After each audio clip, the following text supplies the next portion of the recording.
Look out for them tomorrow. Now, netball is under threat from football. Although it remains the most played team sport among girls, more and more of them are finding other sports to play. So netball officials have announced sweeping changes to its Super League to keep drawing in the talent and interest. Chris Slegg has been finding out how it'll work.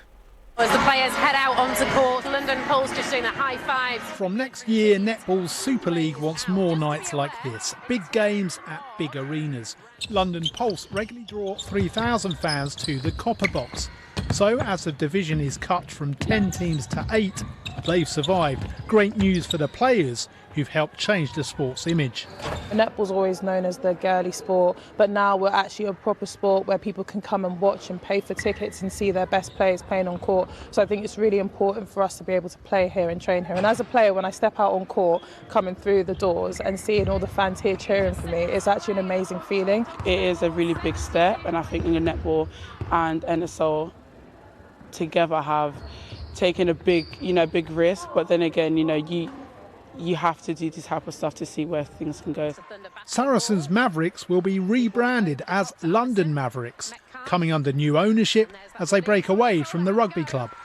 But there's disappointment for Guildford-based Surrey Storm, who twice won the Super League. Those who run netball have decided there's no place for them.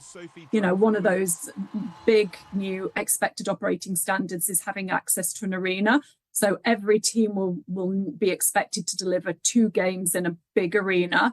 Storm just don't have access to that. What support can you offer to make sure that passion for the sport doesn't fade away in that part of the country? In terms of, pathway and participation, that is still going to continue. We also announced that we've launched a new layer of elite competition to sit underneath the Super League as well.